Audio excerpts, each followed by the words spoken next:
There's a rule that we have here that's in the book called "I'd rather be last than second." Because when you're second place, you know, for let's say you're selling the Navigator, right? But he wants to buy the Caddy or whatever. You're like dropping Lincolns off to all of his family members and tying up all your assets, giving him all these demos. Take it for a week. You're investing up to and including the winning, effort. Let's say. Mm-hmm. But when you know you're not getting the business, and you just say, "Okay, fine," and decline to participate and be last. The second guy wastes all of his time. You're selling Navigators to the next guy who's got money and desire, right?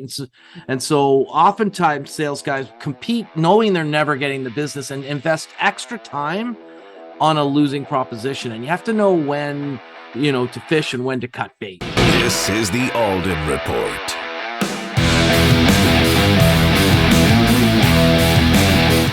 Today's episode is brought to you in part by Wicked Happy. The way you live your life depends on your outlook, and theirs is simple. Be wicked happy. Wicked Happy provides you with apparel to make you smile. So if you want to be wicked happy and you want to look wicked cool, then visit wickedhappy.com, and at checkout, enter in the code RADIO for an additional 15% off your entire order. Again, visit wickedhappy.com. Apparel to make you smile. This is the Alden Report. All right. Well, my name is Mike Alden. We are here in Blue Bay Studios. And, like I say all the time, I'd love to have real people on that are doing real things, that continue to do real things. And you're really just, helping people, whether that be in sales, whether it be in personal development, whether that be in your career or what have you. My next guest is Glenn Poulos. Now, Glenn is a best-selling author. Listen, the title of his book, I'm just going to give it to you, Never Sit in the Lobby. When I saw that title, the first thing I thought of, and I'm sure you're going to talk a little bit about this, Glenn, is I thought of the time when Steve Jobs was actually waiting in the lobby for Bill Gates. And I don't know I'm not sure if that's where you got the inspiration from it. But, Glenn is also an internationally recognized speaker. He helps major corporations. He helps people with their careers. But I just love the title of this book. We're going to get into really kind of what he's doing. And again, I'm just super, super happy to have him here. Glenn, thanks so much for being here. Oh, thanks, Mike. Thanks for having me. What a great intro, too. Thanks a lot. Thanks. I just did that on the fly, man. That was amazing. So let's just go right to the title of your book. So sure. How did you come up? Because I don't know if you know this or not, but you probably do. But I've written a ton of books, and I help authors with their books, with getting them on the bestseller list. In fact, I'm doing a book next week, for a pretty big author. And so when I saw the title, Never Sit in the Lobby, man, like when they say, never judge a book by the cover. No, books in fact are judged by their cover. Yeah, they are. I'm looking at your cover. It's awesome. The title's sexy. Yeah. Like, let's start there. Like, how did you come up with that title? Well, whenever anyone asks me a straight question, I try to always give them a straight answer, which is I didn't come up with the title. My title sucked. At least that's what the editor told me, right? So mine was like something simple, like 50, factors or something like that, because everything in the book I call all the rules, instead of calling them rules, I call them factors, right? Sure. And they're like, your title's not going to work. And so the editor, she went through the book and she picked out one of the golden rules, and she said, you know what, this is just one of the best rules. Let's make it the title. And I said, God, I never thought of it. So sure, let's do it. Right. And it worked out kind of well, but and it is kind of funny because some people say to me, like, never sit in the lobby. So a few people have said to me, well, what do I do? Wait in my car? And I'm like, no, dude, you stand in the lobby, right, while you're waiting. And other people say, well, nobody goes to lobbies anymore. Everything's done online, right? And I said, well, not in my world. I mean, I'm selling high-end equipment, high-end systems to large companies. And we, although there's pandemic challenges, we do everything. We do it face to face, right? We're selling solutions to customers that require you to meet them. And so that's how I came up with the title, and I had a lot of help with the editing, and and so far it's worked out pretty good. I think she made a good choice for me. Well, it's interesting because because that is my world as well. In fact, it's funny. My last book, Blueprints of Business, I forget what title we had. We had a different title as well. My first one was titled Ask More, Get More. I mean, we kind of came up with it together. We're all sitting in a room and someone said, ask more. And I said, get more. And 5% more also, although 5% more came to me from someone who said it to me, actually, in the spinning class. So yeah, you know what though? Here's the thing, man. It is now your title. So it is yours now. But I appreciate the story because it's a little behind the scenes of the publishing world, which again, which is kind of my world right now. So I appreciate you sharing that, and also saying the importance of a good editor. We'll talk about book stuff later, maybe. Yeah. But so let's jump into sales. I think I've been a salesman my entire life. I'm the classic entrepreneur where I had lemonade stands as a kid, and I had shoveling driveways and mowing lawns and selling those services and things like that. But when people think about salespeople a lot, and I think still to this day, I mean, my first real job out of college was selling cars, and it was the greatest decision I ever made because I actually learned how to sell. But I also felt kind of dirty. I felt like, man, there's a stigma to being a salesperson. Talk about that and the perception of salespeople, and also the realities of just sales in general.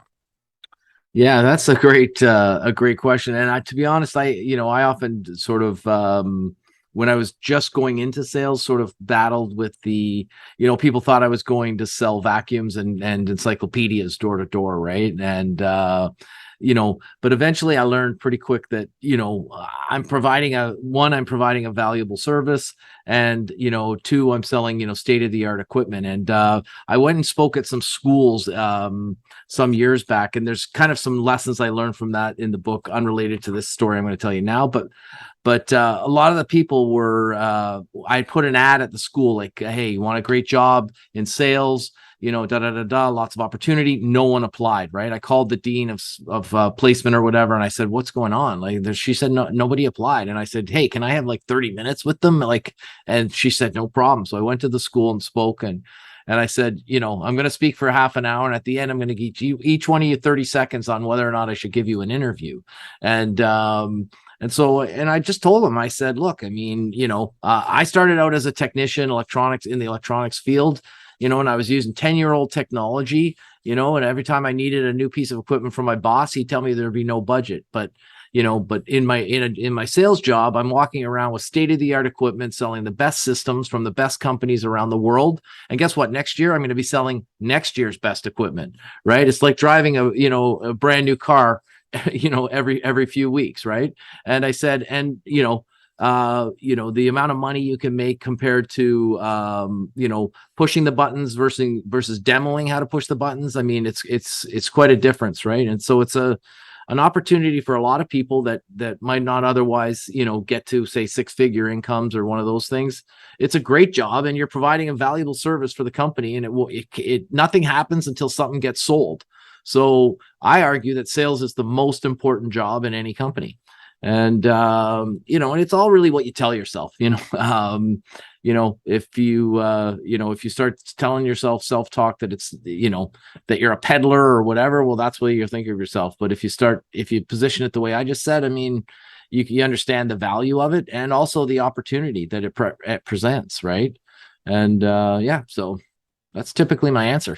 Yeah. There's a lot to unpack there, and I agree with you, right? Having been in multiple roles in different companies, without sales, a company doesn't exist, right? So that's just the reality of it. But I also found I've been in customer service departments before too, and there always seems to be kind of like this tension between sales and customer service, right?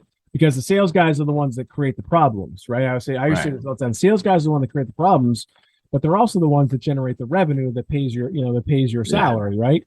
Yeah. And you talk about customer service in your book as well. Like, talk about, kind of those two roles as well within a company, and the importance of customer service for anybody really in any business at any size. Yeah. So one of the chapters in the book, I tried to come up with catchy titles, and the titles were all mine, right? So the editor didn't. She came up with the title of the book. Your cander's awesome. All right, cool. All right, so these are yours. The titles of the chapters I definitely came up with, and this one I loved. It was "Thank God It's Broken," and and I work was a salesman for, I'm still a salesman because sometimes I'm the one going on calls, but mostly my people are going on calls, but years ago I was the salesman, and oftentimes it was like, oh no, like there was a problem with that thing, and I would shy away from wanting to help or support the customer, right? And but then I realized that I look back on what I had learned at Sears, right? My first job was in the jewelry department at Sears. I was doing minor watch and jewelry repair, and I'd help the ladies behind the counter with all the newfangled digital watches, and demoing them to customers, and how do you set the time and date. And this was in the 70s, so you got to back then, push the button twice, tap, push the poker in, right? That kind of thing, right? And I realized that when something was broken, it was your best opportunity for a customer, because I realized that the best customers were the ones that came back after I'd solved a problem, not when I'd sold them a product, right? Because a lot of people unsell themselves after the first sale, and it's like, they sell a product, there's a problem, can't configure it, doesn't work, broken, showed up dead, whatever, and then they say, call customer service, and they just leave the guy to hang, and he's like, what the hell, I just bought a X amount of dollars product from this guy, and he's not even there to me. On the other hand, I'm like, no, you know what, you go pick it up, you bring it in for him, do whatever you need, and embrace that opportunity to like over service the guy, because that's what he'll remember on the next deal when you're 3% higher. And he's saying, well, hey, when it breaks, I know that Glenn's going to be there to pick it up and take care of me. I don't care that he's 3% more, he's earned my business, boom, he's getting the order. And and you're also there to help support the customer service people, not see them as some sort of slave labor to take care of all the problems, and dump it on some staff back at the office, right? And so that's sort of my philosophy towards customer service, and how I position it with with my staff, right? Yeah, I always tell people who try to sell me stuff or do ultimately sell me stuff, because there's a lot of great salesmen out there, right? And I'm the easiest guy to sell, right? Sales guys are the easiest guys. That's for sure. But I always say, look, here's the two things that I want, right? And I think it's a fairly simple philosophy, which is I want a product that works, and I want customer service. That's it. If you can't provide those two, then we're not going to have it. I mean, you can put on the best dog and pony show and tell me, oh, great, you're a little gidget or wedget or whatever. But then when it breaks, I want to be able to talk to somebody. I want to be able to have a relationship with somebody. And if you're just the sales guy and you're going to pass me off to some AE, that isn't what I want. I want to talk to you. No, exactly. I want to have that conversation. I want you to fix my problem, right? Yeah. I don't want to have to just talk to some random person at a call center, right? And by the way, having owned call centers too, but so that's customer service really, really is important, and I appreciate you kind of sharing that story. Back to sales again, real quick. When you talk about, so you're a lot of stuff you do, you're selling high-end equipment face to face to corporations. The sales cycle has to be a pretty long sales cycle, I'm guessing, right? Yeah. And that's got to be tough, especially on a new salesperson if they're not like making sales, things like that. But let's talk about no for a second, because I hear all the time, and you talk about that a little bit in your book, but I hear these people saying, it drives me crazy. Oh, well, I love hearing no, because it's so much closer to a yes. And I think that's bullshit. Right. Yeah. I think that's bullshit. I don't think anybody likes hearing a no. Yeah. Right. But a no, I was just talking with Jeffrey Gitomer, actually. A no doesn't, in the sales world, doesn't necessarily mean no, I'm not going to buy from you. It just might be no at this very moment. So talk about rejection, for lack of a better term, and objections, and how good salespeople overcome them. And then I also want you to, if you could, dive a little bit deeper into the mental side of it, because I've been in sales my whole life, and I've sold a lot of things to a lot of people, hundreds of millions of dollars worth of stuff, and I don't like being told no. Right. Yeah, for sure. And that comes up almost every day with us, right? And so a lot of times the way I position it is, I wrote a book. Obviously, I like to tell stories. So when salespeople come and ask me or present a challenge or a problem or whatever, I'm always like, oh, well, remember back in the 80s, blah, blah, blah, whatever, right? And I actually, just a side note, I remember when I was the youngest guy in the room, and man, time goes by fast, and now I'm the oldest guy in the room, right? I was saying 80s. I'm like, I was watching cartoons then, but that's right. Yeah, exactly, right? And I'm getting there too, man. I was just these glasses are on. Not, I usually wear the shades. I'm wearing these so I can see now. So yeah, that's right. Yeah, the readers. Yeah, I don't need glasses actually, but I need them to see the monitor that you're on so that I can focus, right? Yeah, right. And so, and I have a funny story about no too, which I hope I'll try to remember to tell you after. It won't take long, but I basically, the guy will say, well, no, he said no or whatever, just to make a simple story, right? And I'm like, oh, well, have you asked him 7 times, right?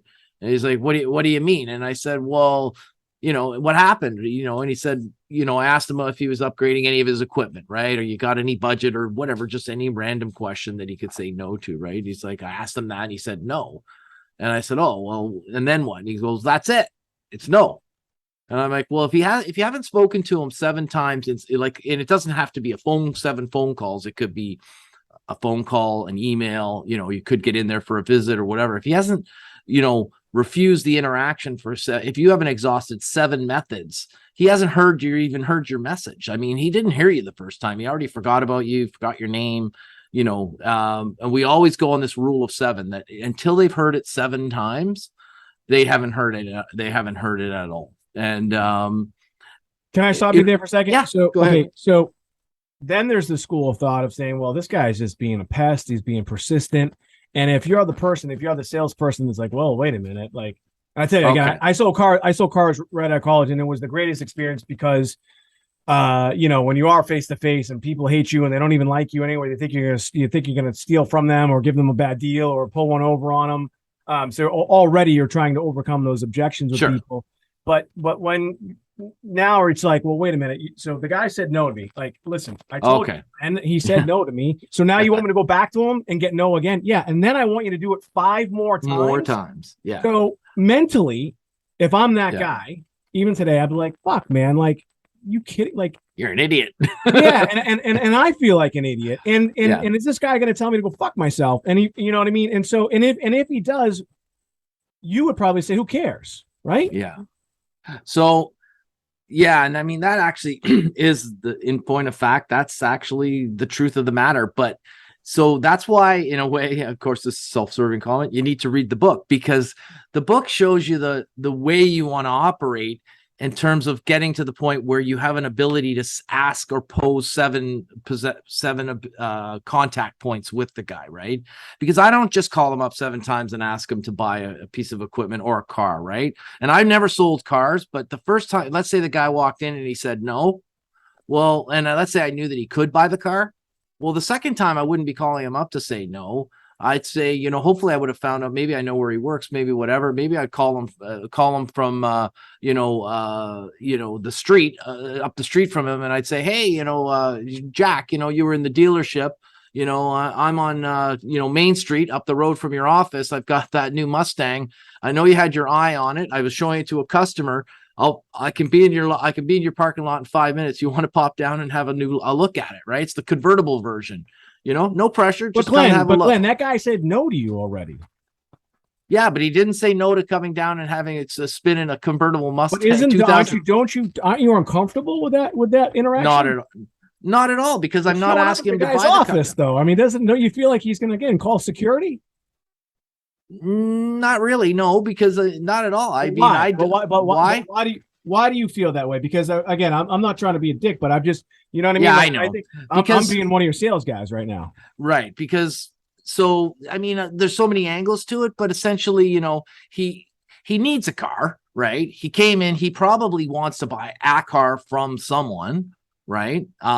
He was looking at the Mustang. So it was in the realm of cars that he wanted to buy. And he just, for some reason at that moment in time, he just didn't want to move ahead. And so I have to give him the opportunity to get comfortable with me and to get comfortable with what I offer and what have you. And, as part of my mantra of, which has always governed my business life, and is always be a pleasure to do business with. Like if they said, what's your key to success and customer, keeping customers and whatever. And it's like, I'm always a pleasure to do business with. Like, even when it's no.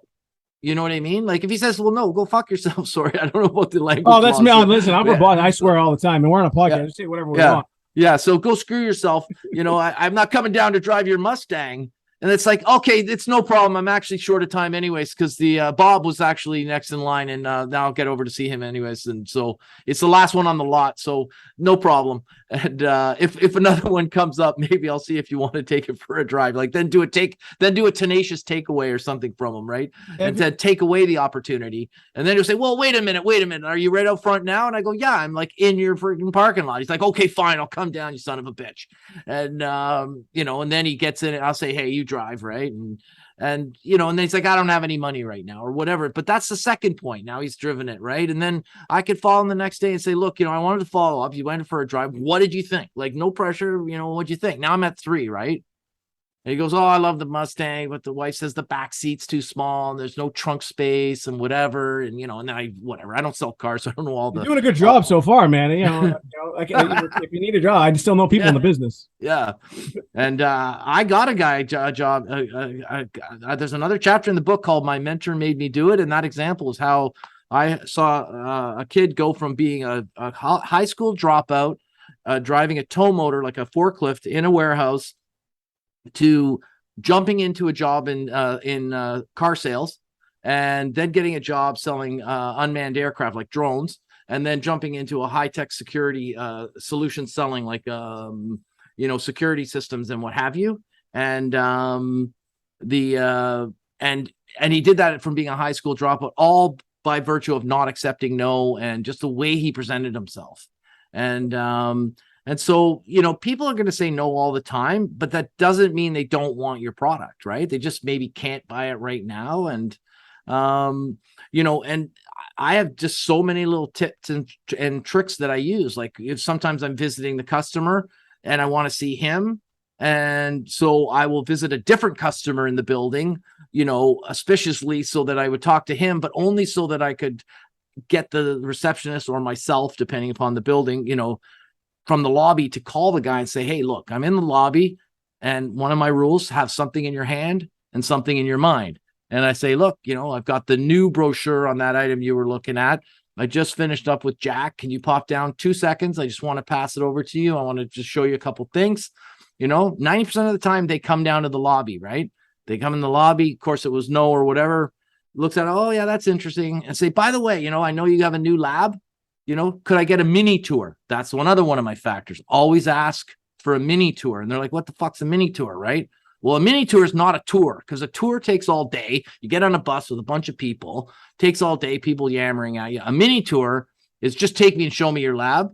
And so that, so that I can see who my competitors are, right? What's on your desk? What are you trialing? What product do you really want to buy? Whatever, I learn a lot while I'm walking from the lobby to his lab or to his, where he works in the building, getting my mini tour. I practice one of my other rules, never forget a face, right? When I'm in the parking lot, I scan the directory of that business for every person I've ever met at that company. And if I don't remember their face instantly, I go on LinkedIn, I looked at their face, I say, oh yeah, that's the lady with the red hair. Walking through the building, I'm like, hey, Sally, hey, Jack, hey, Bob, hey, Sam. And they're like, who the hell's that guy? And then they're like, oh, right, that's that salesman who sold us something 2 years ago, right? And and these are all the way, and the guy he's with, he's like, wow, this guy he knows everybody here. And then he finds the lady with the red hair, and he goes, what do you think of that Glenn guy? Oh, he's my favorite salesman. He's amazing. Because I remembered her name from 2 years ago, and it took her forever to remember it, right? And these are all just little techniques I use to build up what I call being a pleasure to do business with, right? So in a second, I want to talk to you. Basically, kind of what we're talking about, I think, is the importance of rapport building. Is really kind of like what you're talking about. I want to talk a little bit more about that in just a moment. Again, we're on with Glenn Poulos. Glenn's book, Never Sit in the Lobby. Actually, he was telling a story how he was in the lobby, and I'm guessing when he was in the lobby, he definitely wasn't sitting. If you'd like some more information about Glenn, if you want to engage Glenn, if you want to, really kind of supercharge your sales team on some of these sales techniques, and we've had some pretty big sales guys on the program, and I have to tell you, man, I'm loving his advice right now. So go to glennpoulos.com. It's Glenn with two N's, POULOS.com. You can check him out on Instagram at glenn.poulos.com. Same thing. Twitter is at Glenn Poulos, and then LinkedIn is Glenn Poulos. Today's episode is brought to you in part by Wicked Happy. The way you live your life depends on your outlook, and theirs is simple. Be wicked happy. Wicked Happy provides you with apparel to make you smile. So if you want to be wicked happy and you want to look wicked cool, then visit wickedhappy.com, and at checkout, enter in the code RADIO for an additional 15% off your entire order. Again, visit wickedhappy.com, apparel to make you smile. So, rapport building. I mean, is that what you were just basically talking about? Because, you said, to be a pleasure, to be around, or to be a pleasure to do business with. I remember one of the top sales guys when I was selling cars. He didn't know shit about the cars, but he was a great schmoozer, so to speak. He was able to have conversations with anybody, and I learned that that I was basically able to do the same thing as well. I wasn't even a car guy. I'm still not even a car guy, but I ended up being one of the top guys there as well. Talk about a little bit more about what we just said, rapport building and building relationships with people. And a lot of times, I think, depending on the sales cycle or the sales experience, a lot of times, a lot of salespeople have to do it quickly, right? Is there a way to quickly develop a real rapport with people? Well, love plugging chapters. There's a chapter in my book on how not to build rapport. So let me start with that, right? It's called implied familiarity also breeds contempt, right? So there's a saying, familiarity breeds contempt, which means the more you hang around with someone, eventually it's like going away with your best friend for a vacation, sleeping in the same room. By the way back, you're not even talking, right? And you just, because you're become so familiar with them, right? And but I made up this rule that I had learned in sales called implied, and I just gave it that title, implied familiarity, meaning I'm implying like I'm familiar with him. So I would walk in his the example that I'm thinking of right off the top of my head is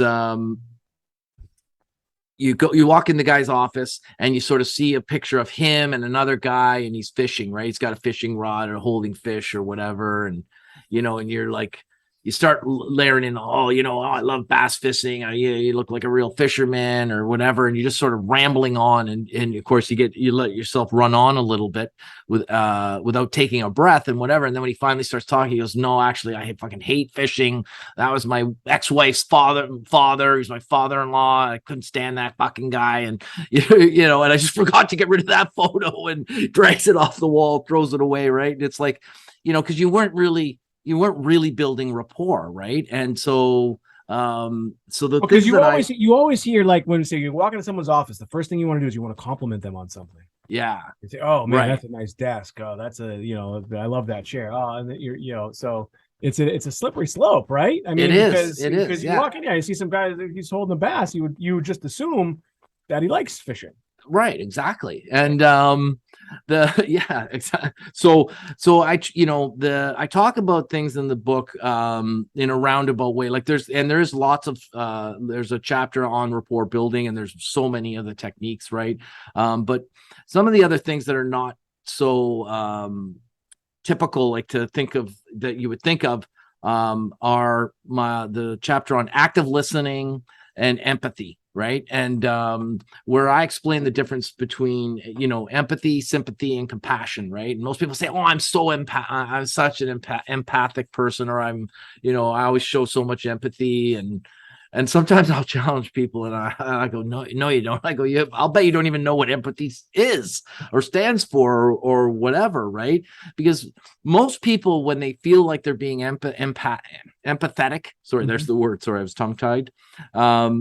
What they're actually doing is looking for an opportunity to drop a cliche on them, where it's like, you tell me like, oh, my girlfriend dropped me or whatever. And, with the first thing out of your mouth, it's going to be, oh, well, Mike, there's more fish in the sea. There's lots of fish in the sea, Mike, it happens to all of us, just pick yourself up. And that's not being empathic, right? Empathetic. I'm sorry. I think you can actually say it both ways. Yeah. To truly show empathy would be, to me, to stop what I'm doing and actually imagine what it's like for your girlfriend to dump me, break my heart, and, for me to feel those feelings. That's empathy. That's feeling it, right? And when you do that, you realize that dropping a bunch of cliches on you is the last thing you want to hear. You probably already heard it from your mom and a bunch of other people telling you pick up your socks and there's a million more fish in the sea, or, not make another sales call, whatever it is. But so when you truly show empathy, people really react to it because it becomes natural, and it becomes something that they'll latch onto. And, and a lot of people are always saying to me, oh, Glenn, you're such a good listener. You're such a good listener. Right. And that's why, because I use my technique of active listening. And active listening is and there's a game I show you to play on your partner, your wife or husband, in the book, just to see how it works, just to test my philosophy or my technique. And where, active listening is where you're telling me something, and I'm, in a lot of cases, people think you're just replying back like, oh, so I went to the store, and you're like, okay, you went to the store, and like you're echoing things back or whatever. But in my technique, I just use, you can only say things like, oh, really? Oh my God, no way. What happened next? And how did it make you feel? Those are the only things that you can say, right? And so I give a really good example, which is not that far from the truth, of myself and my wife, and, her having an altercation on the dog trail with walking the dogs, and me trying to, she's all hopped up and mad, and me trying to like calm her down. But it's like, I would say like, oh, don't worry, that neighbor's just a grouchy old whatever, blah, blah, blah. That's not going to help her. That's not going to make her mad. She's like, so I'm just like, oh my God, no way, really? Oh my God, what happened next? Oh my, what happened? How did that make you feel? Oh, blah, blah, blah. No way. And at the end, they're like, oh, thanks for listening. It's great. And so that's how you build rapport. That's how listening, not responding to get somewhere, or get, and a lot of people are just like that. You'll say something to them and you can tell that their answer is just like, they're just rushing it out so they can get to their point. Oh, well, did I show you that new Mustang? It's a convertible with the wide tires. Like, well, I just told you my dog died, like, and so that's how I build rapport. And yeah, man, like, I just so appreciate that, that story too, because I think, just take sales out of it. So many people want to just hear themselves talk, and they're just waiting for you to finish so they can tell you their story, right? That's what I mean. Yeah. And so, and it's, as a salesperson, you don't see the immediate result of what you're talking about usually, right? When you actually listen to somebody about them losing their dog, which is a traumatic experience. I cried more losing a dog than an actual human being family member. Yeah. And you can truly relate to those people, and then you're done. The conversation's done, right? Now you're, like you said, now you're really building rapport. And I think, again, if you're listening right now, and you're in sales, by the way, we're all in sales. We kind of talked about it briefly earlier. You're in sales, whether you're selling your kids to do their homework, or you're selling a car, or you're selling high-end medical equipment. We're all in sales. I think you said it earlier. It's just a matter of, who's going to make the sale. To build rapport, I think, was the greatest skill that I ever learned in sales. And because Gittimer, again, I was just talking with him about it, and he talks about, truly becoming friends with people. And when you become friends with people, the sales just come in because people like you, right? And it's almost even irrelevant. And like you said, if they want a car, they're going to come to you because they like you. And so I appreciate you, really sharing that. And I think it's in this, kind of social media, immediate self-gratification, click on that heart, click on that like, we're looking for that immediate high.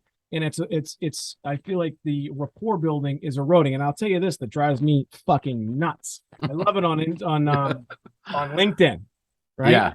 You know, somebody sends, I'll look at their thing. All right, cool. And then boom, I get an instant because they set it up like on an autoresponder probably. Yeah. Hey, Mike, I just noticed, but hey, you want to set up a call? I'm like, dude, I don't even know you, man. Like, what are you talking about? Right. Like, why would I have a meeting with you? Why would it's exactly. And the thing is they immediately destroy it. So let me ask you this. I haven't read your book. I'm just looking at stuff. Yeah. Let me ask you this about this world that we're living in. And the sales stuff, because I think, again, obviously you could tell for me, rapport is a big deal. How do you go about building relationships with people in this digital world we're living in? I know a lot of stuff you do is face to face, but there is look, I mean, the world is moving in a different direction, right? So if you're sitting at a desk and you're on a computer or what have you, or at home or wherever you are, like, how do you build like real relationships with people in this digital world we're in?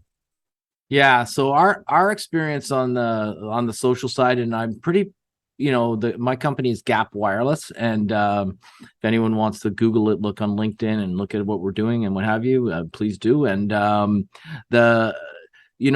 we try to use social media as a method to engage with the customers, to offer them value with nothing expected in return. So newsletters with valuable, relevant content that's not sales based. You know what I mean? Like, we just did one on, we sell testing solutions and things like that. And so one for students at university, excellence in measurement and education, right? We did one on the health and safety of radio frequencies, because we're in the wireless game, right? So, am I getting cancer from 5G, right? A whole report. The EMF technology. One of our newsletters and bulletins was on EMF. It's been republished by several magazines, actually. So we don't ask for anything, and we try to be it so that if a customer comes to us on social in any way, they feel like they've made the right choice. Like, oh yeah, well, they're not flaky. They're not, they're a good company. I probably made the right choice. So we use it as a to augment a decision they've already made, not convince them to make it, right? So we don't use it as an outward bound selling.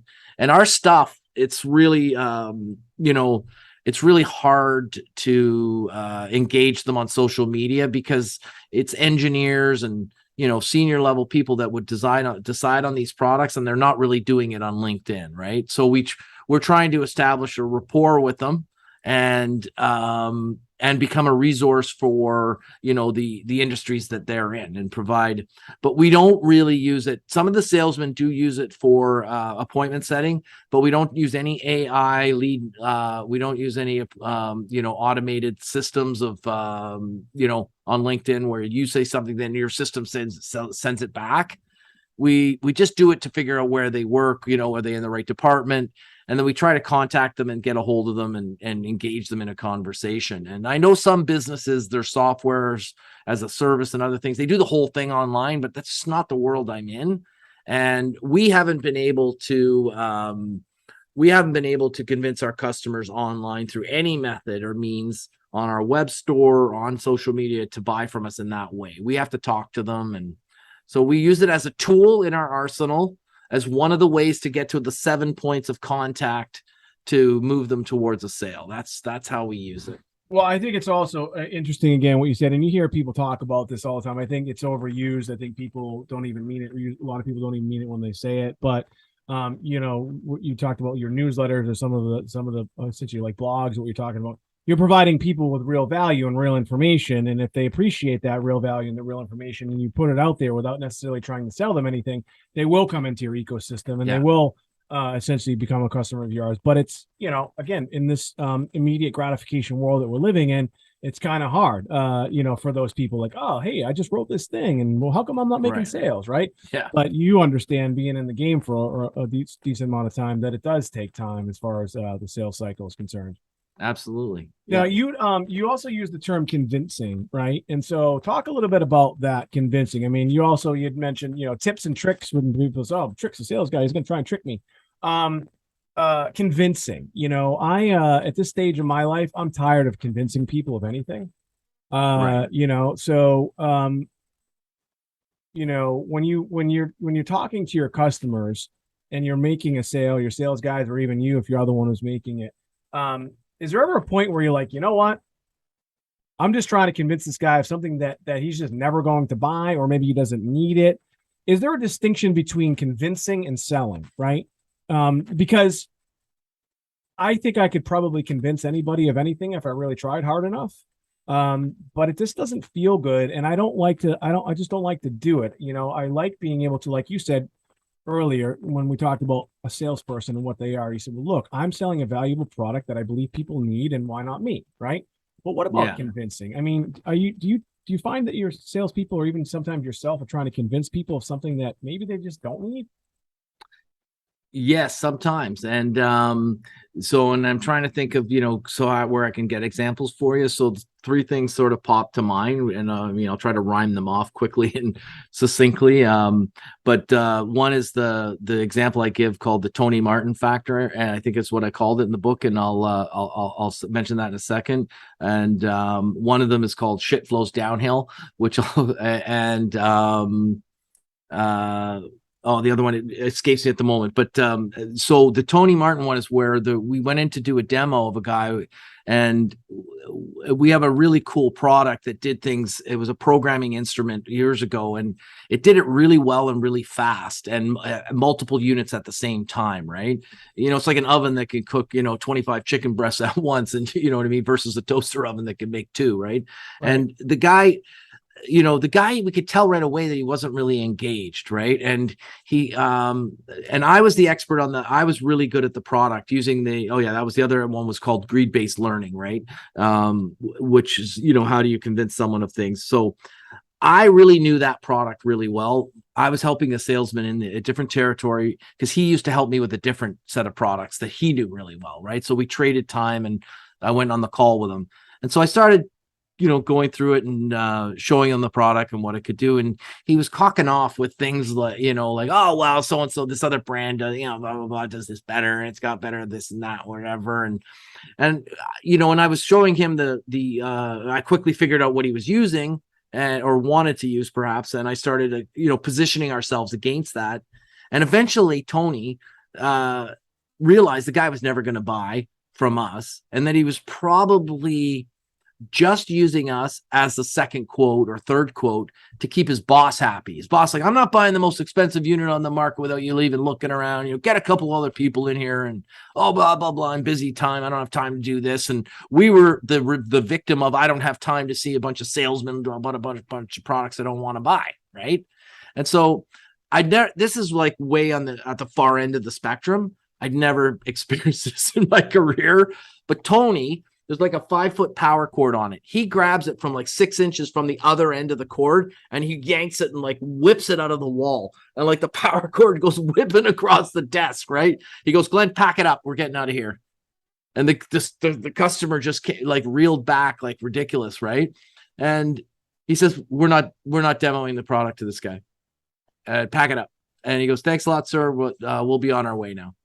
And the customer, of course, completely what are you talking about? Blah, blah, blah, whatever. He's like, sir, like, you clearly have no interest in our product. You've got an agenda that doesn't include, looking at our stuff. Our time is valuable. Your time is valuable. And so thank you for your time. We're going to press on. He goes, no, wait a minute. And so, and he said, no, look, our box serves a purpose, whether it's your purpose or not, doesn't matter. But we don't have time to be demoing something you have no intention of buying. He goes, oh, okay, I'm sorry. But I don't know if he did say my boss or whatever, but he allowed us to do the demo. He allowed us to replug in, return it on, and he bought 8 units from us. And because it turned out that his application was the higher volume and we were faster. And now he used to buy the other ones for the engineering lab. Makes sense. And And so, that story is great in so many ways. Because there's a lot of things. I remember when I was selling cars, I'll just kind of speed it up. I basically realized that the guy that I was showing the car to, same thing. I was in the car. He's like, I sold Lincolns, and with the Lincoln Navigator that was out, it still is a great vehicle. And he's like, oh, this doesn't drive like my Bentley. It doesn't drive like my Rolls. blah, blah, blah. And I was like, you know what, man, let's turn around. You're right. Yeah. It's not like your Bentley. It's not like your Rolls. It's a Lincoln Navigator. It's still 50,000. This is a 97. It's still a beautiful vehicle. Yeah. You're right. This vehicle is just not for you. Right. Yeah. So I turn into an asshole. Right. Yeah. Because I was just like, you know what? Same thing. Like my time is valuable. Yeah. I come in, guy bought 2.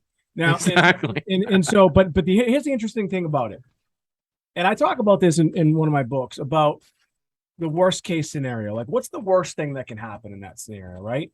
So your salesman, I love this story. He yanks it out of the wall, and the worst thing that can happen, well, the cord could hit the guy in the face, whatever. But the worst thing that happens, you get thrown out of the office and you lose the sale. Right. Right.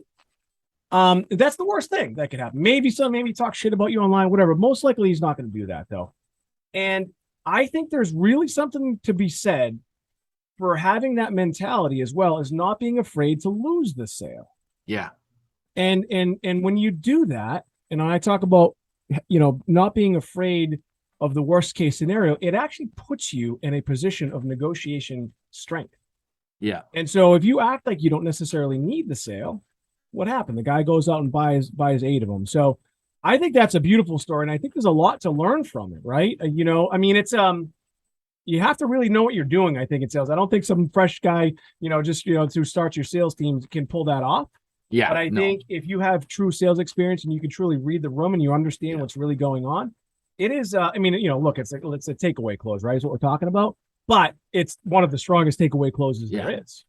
Yeah, and take off on what you were like coming back to the dealership and saying, basically saying, I'm not going to sell you the car. Right. Oh man, I hate it when I lose my train of thought.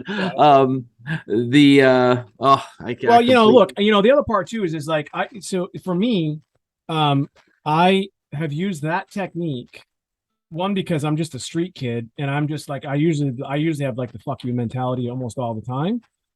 Because I just don't want to convince people of stuff. Right. And so if you do that takeaway close, and again, if you just let people, you know what, because they either want the product or they don't. And it's total bullshit if somebody was just using you as a pawn for something else. And if you're a good salesperson, you can tell that difference.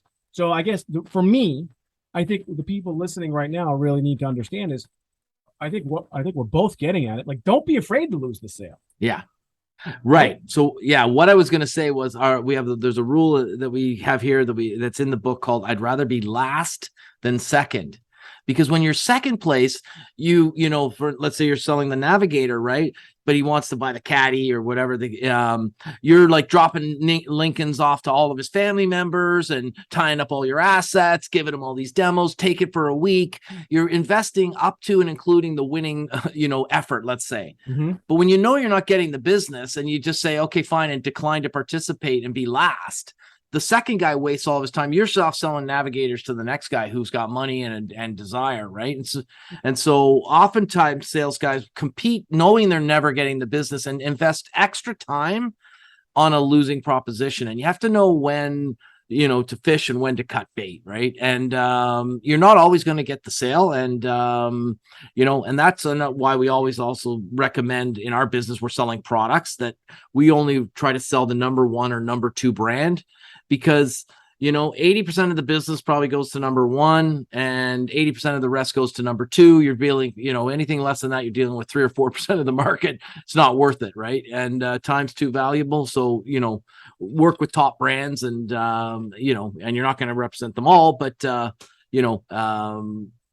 how you can position yourself for better results. Right. And, because it takes as much work to demo a shitty product as it does a good one, and so, be careful who you align yourself with, right? We don't have a ton of time left, but I want to ask you about, people always talk about your, finding your purpose, your definite purpose. Napoleon Hill talks about in Law of Success, you're finding your definite purpose, or Larry King says, I never worked a day in my life when I started broadcasting, and he used to work for UPS before that. And so you hear about this, and it's a meme that's out there, and it's also a fantasy for some people, like, oh, I just want to find my purpose or what have you. But in sales, you also hear things like, it's a lot easier to sell something that you believe in, right? And the products that you believe in. Talk about the importance of that, and if a salesperson, if you can tell, Or if maybe you could share with our viewers and listeners who are, maybe sales managers, if they can maybe tell what are some telltale signs that the salesperson just doesn't believe in the product and maybe they're just there just to collect the salary. Yeah. So the easiest way I relate to that is through the concept of what I call greed-based learning. And first of all, so in quick, I know if the salesman's not engaged and hasn't in the face of a large commission check, doesn't put all of his efforts into learning as much as he can in order to get that sale, then he doesn't care and isn't worthy of the position that he's in, right? But the real part of the rule, the golden part of the greed-based learning rule, which is like, what the hell do you mean by greed-based learning, Glenn? And it's so simple, and it's so basic. People are saying like, okay, whatever, but it works like a charm, which is when I started in 1985, okay, we sold companies from around the world, probably 40 different vendors with 10 or 20 products each, 400 products. I was green. How do I learn 400 products? And I figured out a technique, and I put it in the book, and it's called greed-based learning. And I didn't learn the products. What I did was I just learned the names of the products. And then as I was scouting the market and calling customers and dialing for dollars and trying to figure out, the guy would mention an instrument, one of the 400 instruments that I'd sold, right? And so then I would say, okay, well, how much is that instrument? Oh, well, that's a $50,000 instrument or a $5,000 instrument, and I get X% commission. So my commission check on that is going to be, $500, $400, $1,500, whatever. And then all of a sudden I think, oh my God, if I sell them that, I'm going to get $1,500. Boom, my greed kicks in. Call the manufacturer, the FAE, right? The application engineer or whatever. I say, dude, I don't know anything about this product. I've only been with the company 3 months. I have a sales call tomorrow. What are the top 5 things I need to know about this product in order to not sound stupid in front of the customer and get him engaged, right? He said, you need to know about this, this, this, this, and this. We're bigger, faster, wider, deeper, 20% cheaper, right? I'm like, okay. And guess what? I'm able to remember it. And people say, well, how do you do that for 400 items? Well, you're really only doing it for one, and it's for tomorrow, and you're building up a knowledge. And to prove that it works, the example that I give, funny, is cars, right? I'm not a car guy. I can't tell you about the dual overhead cams with the shocks and the coilover springs, but I can tell you every 4 years when I get a new car, I can tell you the difference between a Mercedes, BMW, Audi, whatever, like all those different, I could tell my wife all the minutia, the resolution of the touch screen, the blah, blah, blah, the this, the that, the horsepower. Why do I remember it all? Because of my greedy little nature. I want to get a car. I want the best car, and I'm able to effortlessly absorb those facts and retain them based on this short-term desire, and so I apply that every time on every sale. And so I keep my window of thought short. What am I working on today? I got to deal with this guy on this product. I work with the people, and based on my greed, along with my ability to retain some facts for a day or two, I glue it together. And that's how I learned the basics of all 400 products, in order to sound, sort of capable or whatever. And when I see salespeople that just don't know anything, which is really your question, I usually find out that they're really not probably the right salesperson, right? If they're not practicing some derivative of my little technique on how to learn the products to be relevant in front of the customer, well, then they're not really deserving of the role of senior account manager or, or someone that's the kind of money we're paying people. We're paying them good base salaries, good commissions, good benefits, good work environment. And your job is to, find customers and learn the products. Right. And so it's expected. Right. And when they ask me, how do you remember it all? I tell them the story about greed-based learning. Well, it's funny when you hear that title, greed-based learning. Yeah. It makes people uncomfortable. Greed. Yeah. I think of greed is good for lack of a better term. Yeah, exactly. Right? Yeah. And so, but it's really interesting. Again, if you're listening to Glenn, if you're really interested in listening to what he's saying, it makes a lot of sense, And so what you are thinking about your own self-interest a little bit, but at the same time, as a result of that, you're combining your own self-interest really with the company's interest and marrying them together. And it's like a perfect marriage. I remember again, back when I was selling cars, I didn't quick story. When I graduated college, I drove home in a beat up Subaru, and then my mom and father were in another car, and they were way ahead of me, and I had my 12-year-old brother with me, right? And we're driving. It was a shitbox car. I'm driving home. The car broke down, right?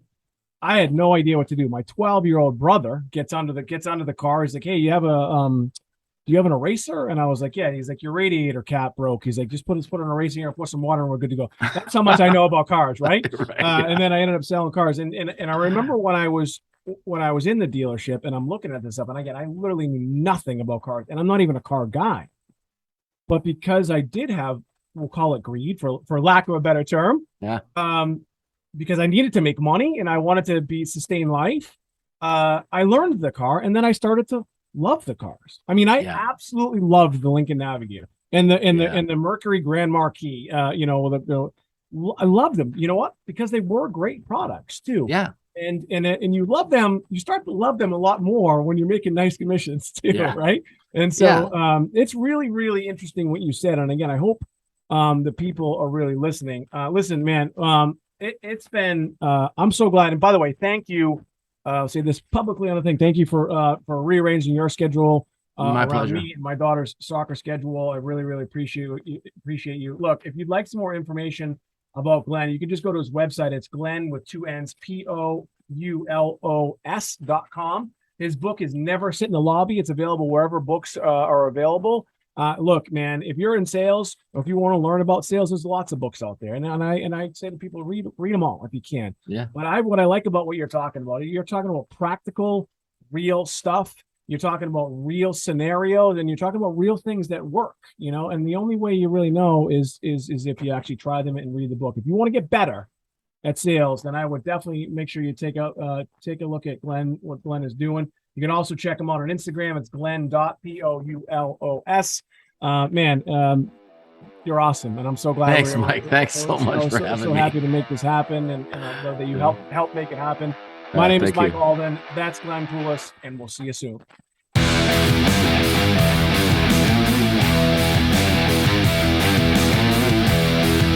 Today's episode is brought to you in part by Wicked Happy. The way you live your life depends on your outlook, and theirs is simple. Be wicked happy. Wicked Happy provides you with apparel to make you smile. So if you want to be wicked happy and you want to look wicked cool, then visit wickedhappy.com, and at checkout, enter in the code RADIO for an additional 15% off your entire order. Again, visit wickedhappy.com, apparel to make you smile.